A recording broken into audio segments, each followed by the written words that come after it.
ya sanya takardar kuɗin cikin kofin shayi, ya jiƙa shi baki ɗaya kafin ya ɗauko shi, sannan ya shimfiɗa takardar kuɗin ya bushe. Daga sabo kuɗin ya zama tsoho nan take. Ganin haka ya sa ya yi murmushi, ya jiƙa wasu kuɗaɗen masu yawa cikin shayin, tukunna ya tsamo su, ya rataye su kan igiyar shanya. Ya yi amfani da injin busar da gashi don busar da su nan take. Sun yi haka ne saboda tsofaffin kuɗaɗen bogi sun fi wuyan ganewa. Don gwada ingancin kuɗin bogin nasu, suka yanke shawarar gwada shi a wani ƙaramin shago. Sun yi amfani da taron jama'a da ke shagon. Firos ya mika kuɗin bogin, ya ce a bashi soda na rufi 50, amma mai shagon yana karɓan kuɗin ya ji kamar ba irin takardar kuɗin da ya saba riƙewa ba. Bayan ya shafa shi, ya ɗaga shi wajen haske, yana dab da tabbatarwa cewa kuɗin na bogi ne. Zuciyar Firos ta fara bugawa, kafin ya juya ya gudu, mai shagon ya kama hannunsa. Sony ya yi sauri ya zo janye Firos da ƙyar. Wasu ƙarfafan mazaje ne ke bin su a guje. Firos da Sony suka shige wani lungu suka ɓuya. Firos ya ji takaici.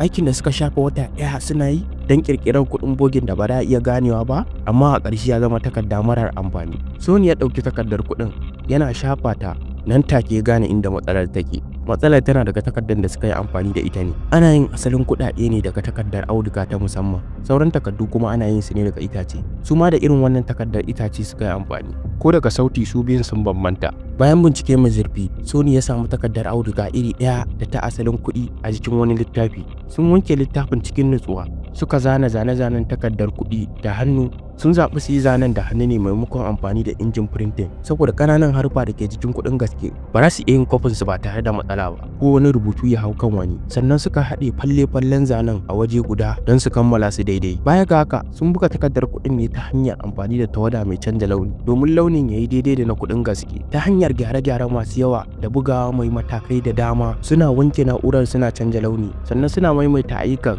suna buga kowane launi ɗaya bayan ɗaya, saboda injin bare iya buga launuka daban-daban lokaci guda ba. Sai sun wanke injin bayan buga kowane launi. Hakan ne zai sa a kasa bambance kuɗin bogin nasu da na asali. Mataki mafi mahimmanci shine zaren tsaro. Kuɗin da suka yi sun yi shi ne gaba daban baya daban, sannan suka liƙa takardar kuɗin gaba da baya. Sun huda ramuka suka saka zaren tsaron, sannan suka buga lambobin tsari wanda duk kuɗin gaske ke zuwa da shi. Daga ƙarshe dai sun ƙirƙiri cikakkiyar takardar kuɗi. Sony ya ji kaɗai daga cikin kuɗin cikin shayi don ta tsufa, kuma a ƙarshe sun samu tarin samfuran kuɗin da aka gama. Sun sake komawa shagon. A wannan lokaci Sony ne zai mika kuɗin. Firos kuma yana rike da hannunsa sosai. Zuciyar Sony ta fara bugawa da sauri, yayin da yake kallon mai shagon yana duba kuɗin, amma ba a daɗe ba aka miko masa abin da yake so, har da canji. Dukansu sun kasa gaskatawa lokacin da suke barin shagon cike da farin ciki.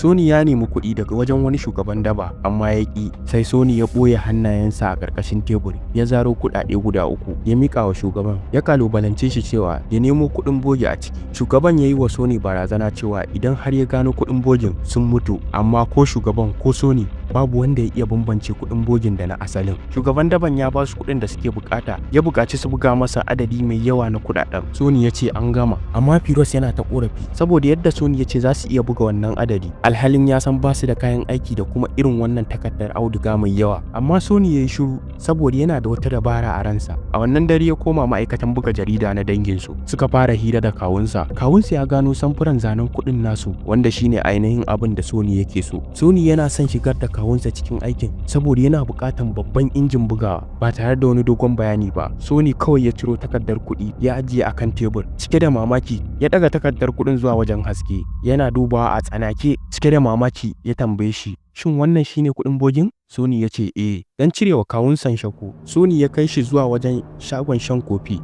ya sayi kofi mafi tsada da kuɗin bogin, amma hankalin kawun nasa a tashi yake. Ganin mai wurin yana duba takardar kuɗin ya ƙara masa tashin hankali. Sai da ya ga ma'aikacin gurin ya kawo canjin kuɗi, sannan kawun nasa ya numfasa. Baya ga haka, tare da shekaru 30 na ƙwarewa kan kamfanin injinan bugawa, kan yadda za su ƙara inganta buga adadi mai yawa cikin sauri. Don buga kuɗaɗe masu yawa, za su buƙaci babban injin bugawa wanda zai iya buga takardu 6 lokaci guda. Na'urar yanke takardar gurin ta tsufa, tana buƙatar sabon inji, sannan suna buƙatar man liƙi mai saurin bushewa. A lokacin da suke shirin fara babban aikin, sabuwar matsala ta taso. Ba su da takardar auduga da ake buƙata don takardar kuɗin. Tsohuwar hanyar da suke amfani da shi ta wanke takardu masu irin wannan takardar audugan ba za ta yi amfani ba yanzu, saboda yanzu adadi mai yawa suke buƙata na takardar. Sannan kuma gwamnatin India ta sanya dokoki masu tsauri kan wanda zai iya mallakar takardar auduga. Hakan yasa ba zai yiwu mutane ne yau da kullum su iya saya ba. Sony da Firoz suka gayyato abokansa cikin dare, suka kutsa masana'antar takarda mafi girma a cikin garin. Masu gadin masana'antar sun yi mamaki, ba su taɓa ganin barayin da ke satar takarda ba kawai. An yi sa'a sun samu irin takardar da suke nema a saman rumbun ajiya. Suka dawo masana'antar bugawan nasu. Su ukun suka fara aiki ba tare da hutu ba. Shugaban daban ya ba su kwanaki 3 ne kawai, don haka dole ne su yi aiki ba dare ba rana don su samar da miliyan 20 na kuɗin bogin. Bayan sun gama, shugaban daban ya ji daɗin kuɗin bogin sosai, ya kuma biya su gaba ɗaya. Lokacin da suke shirin tafiya, ya kira su yana nuna sha'awar ci gaba da haɗin gwiwa. Tun daga wannan lokaci, kasuwancin nasu na kuɗin bogi ya bunƙasa. Kuɗin bogin nasu, wanda ba za a iya bambance shi da kuɗin gaske ba, sun shahara sosai a kasuwannin fasa ƙauri. Sony da Firoz sun riƙe kuɗin da ba su taɓa riƙewa ba a rayuwarsu. Sony ya warware matsalolin da suke damu masana'antar bugawan dangin nasu, ya kai budurwarsa zuwa manyan gidajen cin abinci da shagon kofi mafi tsada. Lokacin da ya tafi biyan kuɗi cikin ƙarfin gwiwa, saboda tsadar gidan abincin kuɗin nasa bai isa ba, sai ya ciro wasu kuɗaɗen bogi daga aljihunsa ya cika kuɗin. Wannan kuɗin bogi ne zai jefa su cikin komar hukuma a nan gaba. Canjin da aka ba wa wata ma'aikaciya daga cikin kuɗin bogin ne da ke yawo a kasuwa, ba ta yi hayaniya ba, amma ta sayi dukkan kuɗin bogin da ke wajen mai ajiyar kuɗin, ta kai su ofis don yin bincike. Sun yi mamaki matuƙa ganin sakamakon binciken. Sabuwar na'urar tabbatar da ingancin kuɗi daga bankin India, wacce ake alfahari da fasaharta cewa tana iya gano kashi 99.99 na kuɗin bogi, ta nuna cewa kuɗin masu inganci ne. Idan aka tabbatar da cewa wannan takardar kuɗi na bogi ne, hakan yana nufin dukkan sababbin na'urorin tabbatar da ingancin kuɗin za su zama marasa amfani. Kuɗin bogin sun yi kama da kuɗin gaske sosai, har sai da aka jika takardar kuɗin a cikin barasa wanda ya bayyana ainihin yanayinta. Mega ta ce masu yin kuɗin bogin ba su da manyan ingantattun kayan aiki, wataƙila suna da injin bugawa ne kawai, amma mai yin kuɗin bogin yana da matukar basira sosai. Ya sa takardar kuɗin ta yi kama da kuɗin gaske sosai. Mega ta yi gaskiya, aikin kuɗin bogin ƙaramin ƙungiyar mutane 3 ne suke gudanar da shi. Takardun kuɗin bogin nasu suna da inganci sosai, su ake walakabi da Supernot, shi yasa suka shahara a tsakanin 'yan fasa ƙauri, ƙungiyoyin daba, har ma 'yan siyasa suna siya daga wajensu. Wani ɗan siyasa yana buƙatar adadi mai yawa na kuɗin bogin don yin ayyukan sirri a zaben 'yan majalisa da ke tafe. Ya ba da odar miliyan 200 na kuɗin bogin ba tare da wata shakka ba. Sony ya karɓi odar, ya koma shagon bugawan, amma kawunsa cikin fushi ya kalubalance shi. Ya ce a baya ƙananan ayyukansu ba za su jawo hankalin 'yan sanda ba, amma idan suka fara samar da adadi mai yawa za su iya fuskantar matsaloli masu tsanani. Misali, siyan takardar auduga da sufurin kuɗaɗen. Wannan ya sa Sony ya gane cewa don babban aikin ya yi nasara yana buƙatar yin komai cikin tsari. Saboda haka suka yi rijista a matsayin kamfanin wallafa takardu. Suka samu wani tsoho kurma daga ƙauye, suka shawo kansa ta hanyar yaren kurame, ya saka hannu a matsayin mawakilin kamfanin. Sun ɗauki 'yan mata a matsayin masu karɓar baki, amma zuwa suke kawai su sha zama kowace rana don su ɓoye ainihin abin da yake gudana. A ƙarƙashin fakewar kamfanin wallafa takardu, Sony ya ba da odar isassun takardar auduga. Suka fara buga kuɗin bogin dare da rana. Mega ta nema izinin cikakken bincike na dukkan shagunan firintin da wallafa takardu a cikin birnin. Tana zargin cewa irin waɗannan ingantattun kuɗaɗen bogi dole ne daga manyan injinan bugawa ake samar da su. Ya ce hakan ba mai yiwuwa ba ne, saboda akwai ɗaruruwan shaguna bugawa da wallafa takardu. Dole za su buƙaci isasshen izini daga gwamnati. Mega ba ta son ƙoƙarin ta tafi a banza na gano wanda ke yin wannan kuɗaɗen bogi ya tafi a banza. Ta ɗauki hatimin jami'i na gaba da ita bayan ya tafi gida. Ta buga kan takardun don samun izinin bincike. Yayin da su Sony suke aiki cikin dare, sai ya lura da cewa akwai abin da baya tafiya daidai. Yana kallo taga ya ga motar 'yan sanda a tsaye a ƙasa.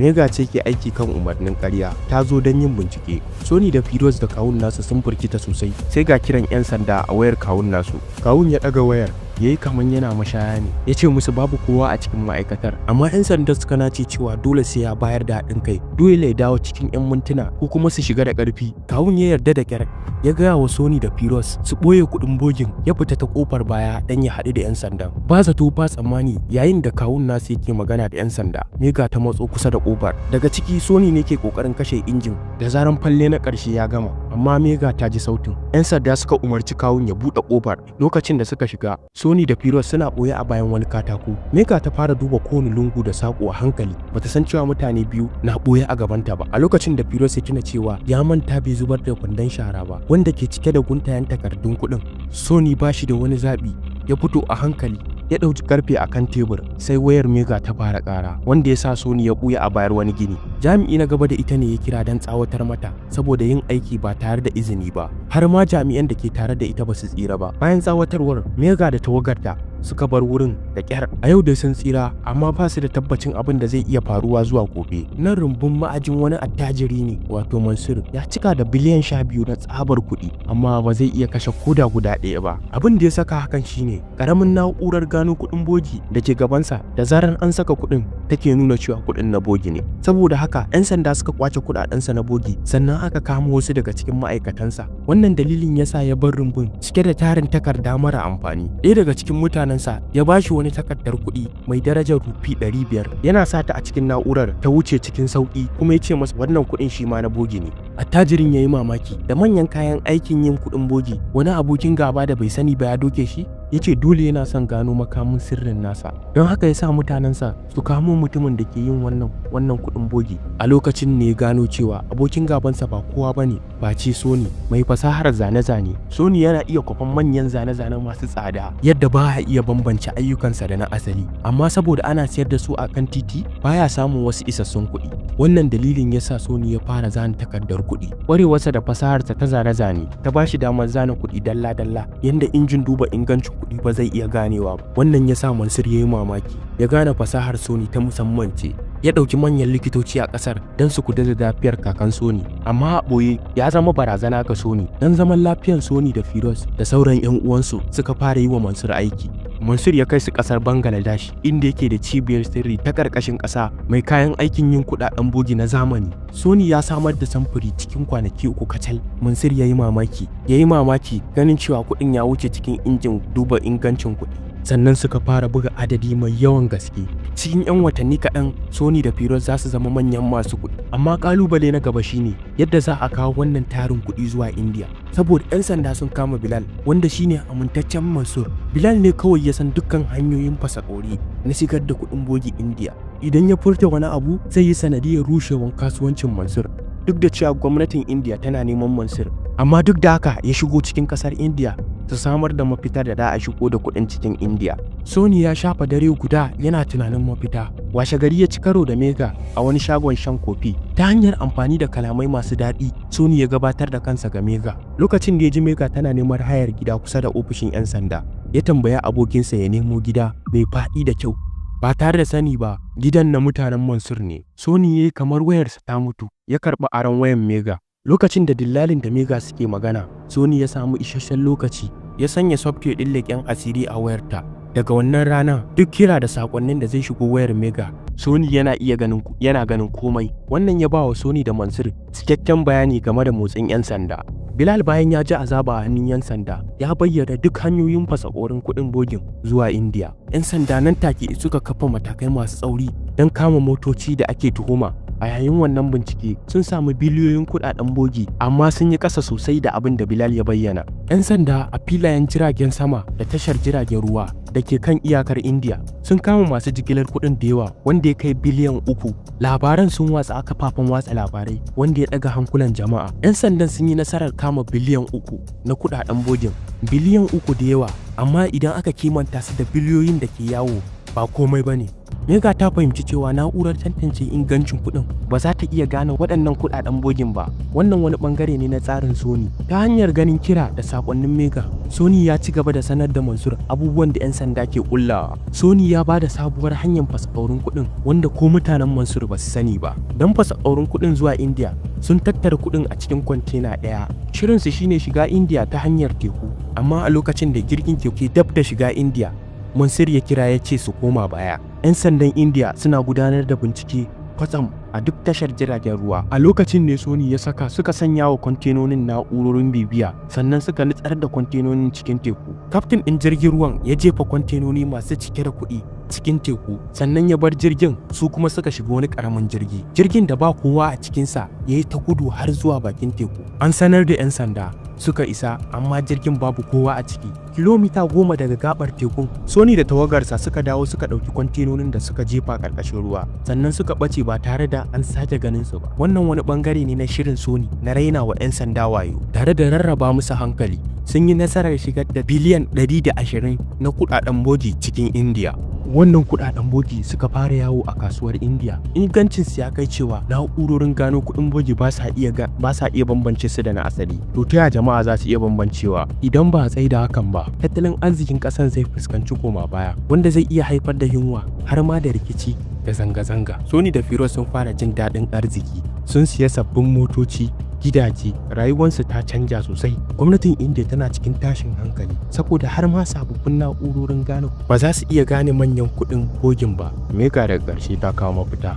Ƙone takardun kuɗin zai iya bayyana na gaskiya da na bogin ta hanyar hayakin takardar. Sauran jami'an ba su ji daɗin wannan shawara ba, saboda babu ɗan ƙasan da zai yadda ya ƙone kuɗinsa don tabbatar da ingancinsa. Wata ɗaya rage kafin a fara zaben 'yan majalisa.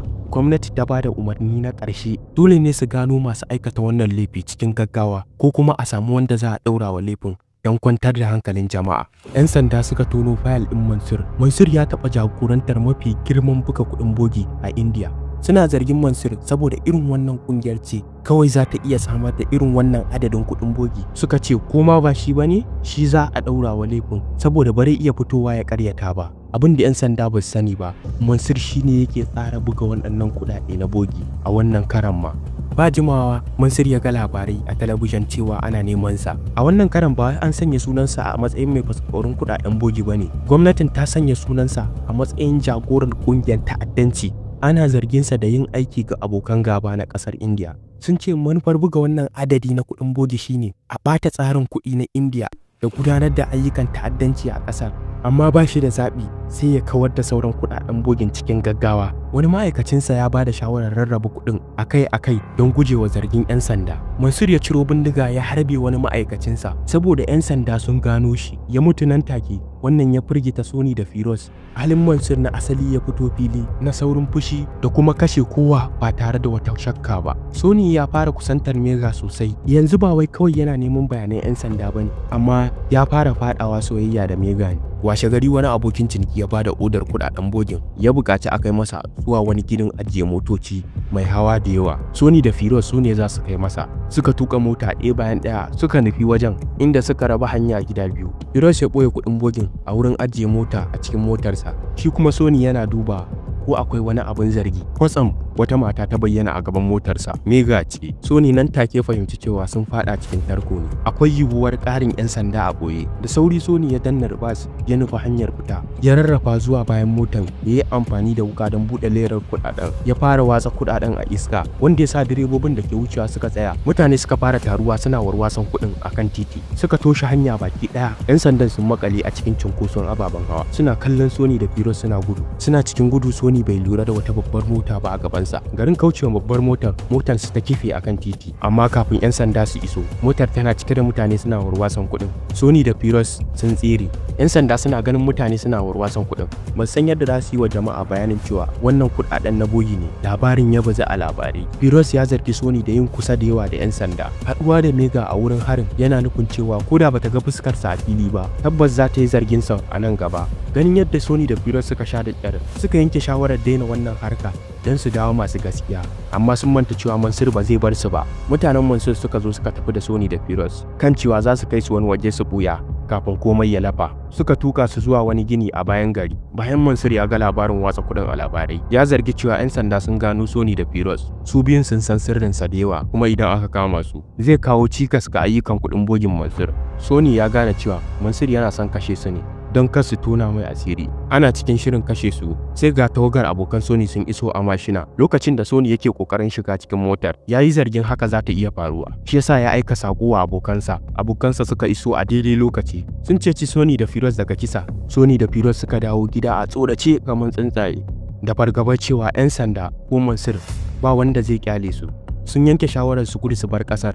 Sai ga kira a wayar Sony. kawunsa ne ya kira, yana sanar da shi ma'aikatar dangin nasu ta kama da wuta a daren jiya kuma ba su iya kashe wutar ba har safiyar yau. Kakansa yana cike ginin ma'aikatar lokacin da wutar ta tashi kuma bai samu ya fita ba. Sony ya fusata, ya san cewa wannan duk aikin Mansur ne. Kakansa wanda ya fi so ya mutu saboda Mansur. Cikin fushi Sony ya yanke shawarar ɗaukar mataki. Cikin daren ya shiga rumbun da ake ajiye kuɗaɗen bogin, ya kira Mansur ta bidiyo call. A gaban idansa ya fara zubawa tarin kuɗin fetur.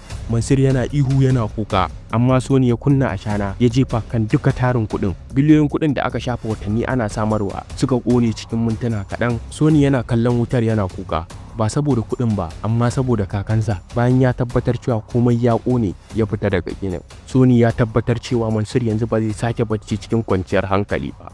Haka kuma Sony ya samu kwanciyar hankali cewa ya kawo adalci wa kakansa.